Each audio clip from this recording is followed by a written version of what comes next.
В эфире телеканала «Якутия-24». Актуальное интервью. Сегодня поговорим о ценах на топливо. У нас в гостях генеральный директор компании «Саханефтегазсбыт» Игорь Никитин. Игорь Юрьевич, здравствуйте. Добрый день. Начнем, пожалуй, с одной из основных новостей прошлой недели. Якутское управление Федеральной антимонопольной службы возбудило дело о сговоре при госзакупках на рынке горюче-смазочных материалов в отношении компании «Саханефтегазсбыт» и «Туймада-нефть». Вот, собственно, как вы считаете, с чем это связано и каково дальнейшее развитие событий? Ну, на сегодняшний день мы получили уведомление о возбуждении административного дела по данному виду нарушений.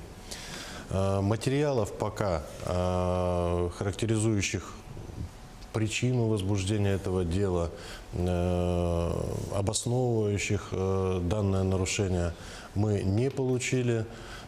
Уверен, что в течение 15 дней появятся какие-то материалы, и мы сможем дать аргументированный ответ. Фактически, то внимание, которое на сегодняшний день на всей территории Российской Федерации обращено на изменение стоимости нефтепродуктов, оно обусловлено так называемым изменением налогового маневра. Произошли изменения в законодательстве, произошло изменение НДПИ, экспортных пошлин. Вы знаете, что за рубежом стоимость нефтепродуктов значительно выше, поэтому с экономической точки зрения крупным вертикально интегрированным компаниям выгоднее экспортировать топливо, чтобы получать дополнительную прибыль. Вот этот налоговый маневр, он направлен на, скажем так, возврат основных объемов реализации на территорию Российской Федерации. По поручению Владимира Владимировича Путина Дмитрий Николаевич Козак возглавил комиссию, которая занимается рассмотрением вопросов изменения стоимости в регионах. И, конечно же, Управление Федеральной антимонопольной службы, как один из членов этой комиссии, на сегодняшний день готовит и в ближайшее время, 26 числа, на территории Республики Саха-Якутия будет проводить совещание, крупное совещание по всему Дальнему Востоку, касающееся изменения стоимости на нефтепродукты. А вот что касается анализа данных, которые провели общественники Якутии? Ну, тут, понимаете, мы не видели материалов еще от Управления Федеральной антимонопольной службы. Мы также не видели и анализ так называемых общественников. На самом деле, если мы говорим о той информации, которая появилась в социальных сетях, то это не анализ, это сбор данных из открытых материалов, из анализа финансово-хозяйственной деятельности компании «Саханефтегазсбыт». Собраны такие кусочки, понимаешь ли, и выброшены в сеть под сомнительным соусом. Ну, я считаю, что это далеко от производства и от анализа, это ближе к политике. Мы имеем опыт достаточно хороший проведения анализа совместно с общественниками. Буквально 2 года назад по инициативе Общероссийского народного фронта Республики Саха-Якутия здесь, на площадке Государственного комитета по ценообразованию, был подготовлен, представлен средствам массовой информации, общественным организациям, представителям общественности большой детальный анализ. Во-первых, он был многосторонний. Его проводили целый ряд министерств, ведомств. И мы смогли донести до наших потребителей, до жителей Республики Саха-Якутия, до общественников ту информацию, которая их интересовала. Ответы были разные, и вопросы были разные. Острые, болезненные, начиная от производства до структуры цены. Но это действительно был анализ, это была практическая работа по разъяснению механизмов и завоза, и ценообразования. Вот вы упомянули Общероссийский народный фронт, и есть у них такой проект за честные закупки. И вот координатор этого проекта заявил, что только в результате действий региональных компаний растет стоимость бензина. Но так ли это на самом деле, вообще исходя из каких составляющих формулируется цена на бензин? Ну вот смотрите, практически сразу же с момента назначения руководителем республики Александр Сергеевич Николаев в рамках вот этого селекторного совещания, которое проходило у Дмитрия Николаевича Козака, в рамках тех мероприятий, которые мы должны провести, практических мероприятий, таких же крупных, как строительство моста, таких же крупных, как проекты по формированию структуры управления Республикой Саха-Якутия. Это и Северный завоз. Так вот, в рамках этого Северного завоза мы прекрасно понимаем отличительные характеристики от центральной группы России. Их, в принципе, две. Это депонационный завоз, когда мы вынуждены в ряд районов завозить топливо на 2 года и потом доставлять их до следующих населенных пунктов. Это система ценообразования. То, что, собственно говоря, объективно интересует Российскую Федерацию. А почему?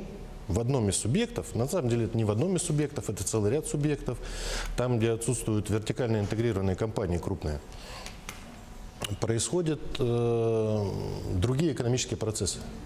Эти экономические процессы утверждены, так как мы государственная компания, и регламентированы, существует порядок, в соответствии с которым утверждается цена. Но отличительной особенностью по сравнению с остальной частью Российской Федерации является то, что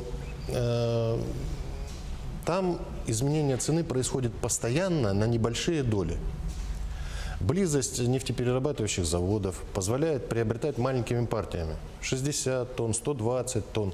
И, соответственно, каждое изменение стоимости у производителя сразу же отражается на автозаправочных станциях.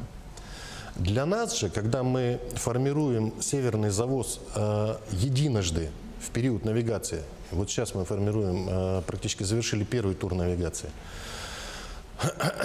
важнее не розничная цена у вертикально интегрированных компаний, а оптовая. Вот в текущем году мы видим, что вертикально интегрирующие компании сдержали рост цен в Российской Федерации по рознице, но опт вырос и достаточно существенно. Лишь сейчас те меры, которые правительство Российской Федерации и те поручения, которые были даны на большом таком уровне по сдерживанию роста цен, отражаются на бирже. То есть мы видим, что стоимость нефтепродуктов в оптовой реализации пошла вниз.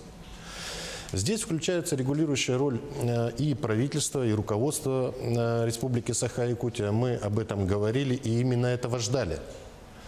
Ведь если взять свободный экономический, математический расчет, то мы сейчас должны были поставить стоимость на автозаправочной станции 61 рубль. Не 51, а 61. Фактически в нашем порядке прописано, что цена меняется 3 раза. На 1 января, на 1.06 и на 1.010 каждого года. С чем это обусловлено? Ну, на 1 января меняются тарифы, уровень заработной платы, налоги, и мы утверждаем снабсбытовую надбавку. Вот за счет этого происходит первое изменение. Второе изменение происходит по мере заключения контрактов на навигационный период. Это вот 1 июня как-то? Да, это 1 июня. И если посмотреть с точки зрения контролирующих органов Российской Федерации, то вот этот минимальный рост на период мониторинга май-июнь по Российской Федерации составил 50 копеек, 60 копеек, а в республике он составил 1,5 рубля. Для них это вопрос. Почему? Но если посмотреть период с 1 января по 1 июня 2018 года, то я хочу сказать, что мы значительно более лучшее положение. И как раз-таки вот эта сдерживающая роль, о которой я говорил ранее, на 1.10 позволит нам сделать не 61 рубль, а выровненную позицию. Мы уходим от необходимости начальной навигации резко поднимать цену, а потом ее снижать. То есть мы в соответствии со своим порядком и структурой северного завоза формируем средневзвешенную цену по итогам навигации на 1.010. Ну, вот такие особенности. Хорошо, а вот в России проводится, как вы уже говорили, вот налоговый маневр, в результате которого цены на бензин, будет ли она повышена и коснется ли это Якутии?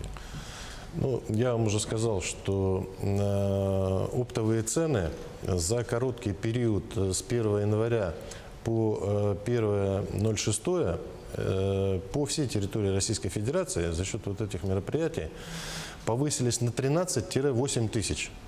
Это очень большой процент, существенный. Сейчас мы видим на бирже снижение.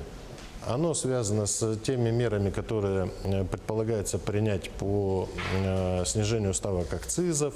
Оно связано с теми мерами, которые принимает правительство Российской Федерации. Это снижение отразится на нас как раз-таки к пересчету на 1.10.